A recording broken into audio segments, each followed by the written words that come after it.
Calculate the resistance of a copper wire of the length 30 centimetre and area of cross section is 3 × 10⁻⁴ metre square लिखा, ठीक है। तो देखो हमने बताया था कि क्वेश्चन में दो तरीके से हम पहचान पाते हैं कि उसमें दिया क्या है। एक तो पहचानते हैं कि एक लैंग्वेज में लिखा रहता है, तो लेंथ वर्ड लिखा है और उधर 30 सेंटीमीटर लिखा है और लेंथ को हम लोग स्मॉल l से रिप्रेजेंट करते हैं। तो यहाँ लेंथ लिख के 30 सेंटीमीटर लिखते हैं, ठीक है। उसके बाद कहा है and area of cross section, area of cross section को हम लोग रिप्रेजेंट करते हैं a से, और ये दिया हुआ है 3 × 10⁻⁻⁴ मीटर स्क्वायर, ठीक है। Area of cross section, area का यूनिट मीटर स्क्वायर, सेंटीमीटर का स्क्वायर होता है, लेकिन एसआई यूनिट में मीटर स्क्वायर ही होता है। तो लेंथ हो गया, एरिया ऑफ क्रॉस सेक्शन हो गया। The resistivity of copper as, resistivity को किस चीज से डिनोट किया जाता है? तो यहाँ पर लेंथ हो गया, एरिया ऑफ क्रॉस सेक्शन हो गया, और क्या दिया हुआ है? रेजिस्टिविटी। रेजिस्टिविटी को डिनोट करते हैं किससे? रो से, रो, तो ये रो हो गया। अब यहाँ पर 1.7 × 10⁻⁸ ओम मीटर दिया। क्या दिया हुआ? 1.7 × 10⁻⁸ ये ओम मीटर। अब थोड़ा यहीं पे ध्यान देने वाली बात है, जिनको न्यूमेरिकल में दिक्कत आती है वो क्या करेंगे, कहीं से नकल करके फॉर्मूला नोट करेंगे, वैल्यू रख के कैलकुलेट करके आ जाएंगे, कहेंगे कि हाँ बिल्कुल सही बताया। और जिसको थोड़ा बहुत ध्यान होगा मेरे क्लास के बारे में कि नहीं सर ने ये कहा था कि सभी एसआई यूनिट में है तो सभी एसआई में, और नहीं तो सभी सीजीएस में है तो सभी सीजीएस में, तो यहाँ ये एसआई यूनिट्स में दे रखा है ये एरिया ऑफ क्रॉस सेक्शन और साथ में दे रखा है क्या? रेजिस्टिविटी। तो जब ये दोनों एसआई यूनिट में दिया है मीटर में, तो इस सेंटीमीटर वाले को भी हमें किस में बदलना होगा? मीटर में। तो और खड़ी 100 सेंटीमीटर इक्वल टू 1 मीटर, तो 1 सेंटीमीटर इक्वल टू 1/100, यानी इसमें डिवाइड करेंगे। छोटे से बड़े यूनिट में करना होता है तो डिवाइड किया जाता है, ठीक है। तो ये है सेंटीमीटर है, मीटर में कन्वर्ट करना है तो इसमें हम 30 में 100 से डिवाइड कर देंगे तो मीटर में कन्वर्ट हो जाएगा। अब तुम चाहे इसको डेसिमल में ही रखना, चाहे कैलकुलेशन इजी करने के लिए 3/10 ही रहने देता हूँ, ठीक है, कोई दिक्कत। अब देखो फॉर्मूला ये बताएगा, जरा देखते हैं किसको आता है नहीं। बताओ फॉर्मूला कौन सा इसमें फॉर्मूला यूज होगा? इसी में रो दिया है, एल दिया है और रेजिस्टेंस निकालना है।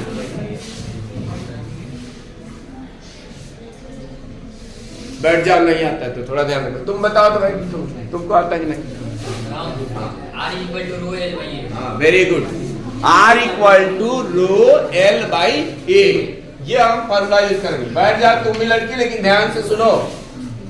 बाय यूजिंग फॉर्मूला, कौन सा फॉर्मूला यूज कर रहे हैं? R = ρL/A, ठीक है। अब बताओ रो की वैल्यू हमारा एसआई यूनिट में दिया ही है, एल हम लोग उसको मीटर में कन्वर्ट ही कर लिए, ए भी दिया है, सिर्फ वैल्यू रख के और कैलकुलेशन कर लेना, ठीक है। तो वैल्यू रखते हैं, कैलकुलेशन का काम तुम लोग कर लेना, केवल फॉर्मूला आना चाहिए। और अभी हम थोड़ा सा इससे हार्ड भी बताएंगे। अच्छा एक बात और ध्यान देना, कई लोग क्या करते हो ना, वैल्यू तो रख देते हो। वैल्यू रखने के दो तरीके हैं, एक तो सभी यूनिट के साथ रख दो, उसके बाद उसमें से कट पिट के जो भी लास्ट आंसर आएगा वो यूनिट बच जाएगा वो लिख देंगे। और दूसरा तरीका है कि तुम्हारे पास अगर इसका यूनिट पता है कि ओम होता है और ये सब एसआई यूनिट में लिखा हुआ है, तो ये वैल्यू लिखने के बाद, न्यूमेरिकल वैल्यू लिखने के बाद लास्ट में ओम लिख दो। और कुछ लोग क्या करते हैं कि इधर कहीं यूनिटे नहीं लिखे और लास्ट में यूनिट के टाइम में आंसर आ गया, तो वहां नंबर कटने के चांसेस है। जब शुरू में ही तुम्हारा यूनिट नहीं है तो लास्ट में कहां से आ गया? हाँ, गलत होगा। इसलिए यूनिट लिखना जरूर है, केवल लास्ट में आ जाए उससे मतलब नहीं, शुरू से ही या तो यूनिट लिखो सबका एक साथ, अदरवाइज लास्ट में ये जिसकी वैल्यू निकाल लो इसका यूनिट पता है तो यहाँ पे लिख दो। दो तरीका तुम्हारी इच्छा जैसे लिखना। जो बुक में लिखा रहता है वो यूनिट सहित लिखता है। देखो एक लिख के बताता हूँ, जैसे यहाँ ओम इंटू मीटर है, ओम मीटर, ठीक है। ऐसा लिखने से फायदा ये होता है ना कि तुम्हें सोचना नहीं पड़ता है कि लास्ट में उसका यूनिट लिखे क्या, ठीक है। तो ये फायदा होता है। तो हमने ये लिखा इंटू लेंथ 3/10 है, तो ये डिनोमिनेटर में ही आ जाएगा 10 और ये हो गया मीटर, और इंटू क्या है, अपॉन में है एरिया ऑफ क्रॉस सेक्शन। तो एरिया ऑफ क्रॉस सेक्शन यहाँ दिया हुआ, तो ये अपॉन में ही रहेगा। थोड़ा इधर लिख देता हूँ, और into 3 into 10 to the power -4, और ये क्या है, मीटर स्क्वायर, ये मीटर स्क्वायर, ठीक है। अब जरा चेक करते हैं कि क्या क्या कैंसिल हो जा रहा है। यहाँ देखो मीटर है, यहाँ भी मीटर है, तो metre into metre, metre square, और यहाँ मीटर स्क्वायर एक है ही, तो ये कैंसिल, ठीक है। और कुछ बचा? अब कुछ नहीं बचा, ये कैंसिल हो गया, 2 यूनिट से 2 यूनिट तो कट गया, अब बच गया ओम। तो हम डायरेक्ट मल्टीप्लाई करके और इसका यूनिट यहाँ ओम लिख देंगे। अब एक चीज और दिक्कत आती है, बच्चे जैसे ही डेसिमल देखे या पावर देखे कुछ प्लस माइनस, तो आप फिर कंफ्यूजन है, घबरा जाते कि करें क्या, इतना बड़ा बड़ा पावर लिखे।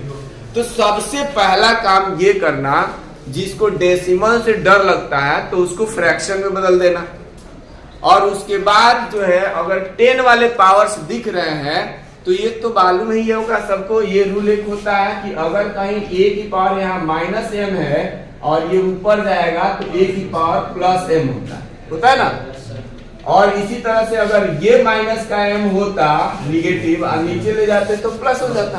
तो ये बस एक ही ये रूल याद रखोगे, इसी से सब काम हो जाएगा। तो जरा देखते हैं, यहाँ 10 की पावर -8 है और यहाँ 10 की पावर -4 है, ठीक है।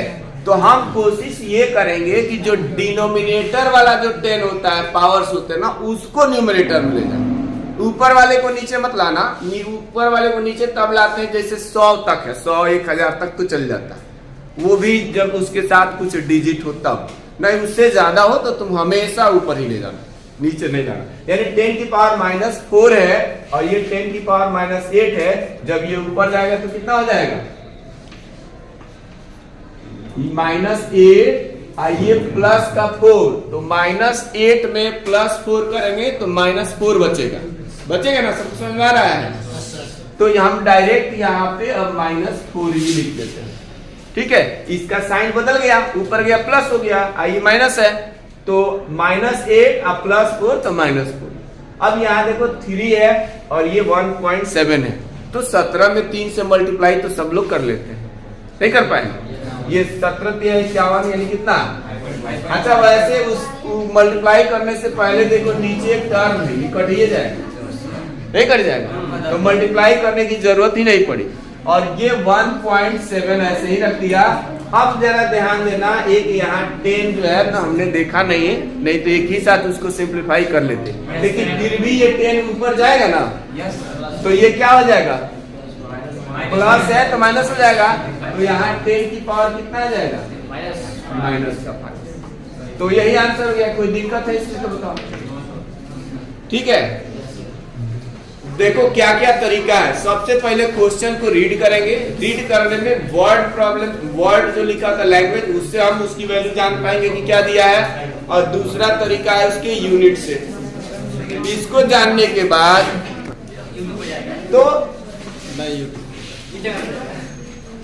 तो सुन लो, एक तो वर्ड से पहचान लेंगे और उसके बाद जो जो टर्म दिया है लिख लेंगे। दूसरी बात उसमें ध्यान देने वाली क्या बात बताया मैंने, ध्यान देने वाली बात ये है ना कि हमने कहा कि जिसको जानकारी नहीं होता है न्यूमेरिकल कैसे सॉल्व करें, तो वो जैसा भी यूनिट दिया होगा, जो भी दिया होगा, फॉर्मूला लिख के रख के कैलकुलेट करके चला और वहां मार्क्स कट जाते हैं। तो हमने उसके लिए बताया कि हम लोग चेक करते हैं कि क्या सभी एसआई यूनिट में है या सभी सीजीएस यूनिट में है। अगर नहीं है तो उसको चेंज करेंगे। अब जैसे ये ओम इंटू मीटर में दिया था, ये मीटर स्क्वायर में दिया था, तो हम क्या करेंगे, ये जो लेंथ था ना उसको मीटर में कन्वर्ट कर लेंगे। तो कन्वर्ट कर लिया, और कन्वर्ट करने के बाद जो भी हमारे पास फॉर्मूला, जो न्यूमेरिकल का मेन इंपॉर्टेंट पार्ट है ना, सब कुछ तुम पहचान लोगे कि क्या क्या दिया है, लेकिन फॉर्मूला ही नहीं पता होगा तो सॉल्व नहीं होगा। और जो 2 ही चैप्टर है तुम्हारे 10th क्लास में, एक लाइट है और एक इलेक्ट्रिसिटी, जिसमें फॉर्मूला है और उसी से न्यूमेरिकल्स आते हैं। और किसी में भी 20 गो से ज्यादा फॉर्मूला है नहीं, से कम ही है। और वो अगर याद कर लेते हो तो तुम्हारे जो है न्यूमेरिकल्स वाला जो पोर्शन है 7 मार्क्स का लगभग 7 to 8 100% हो जाएगा।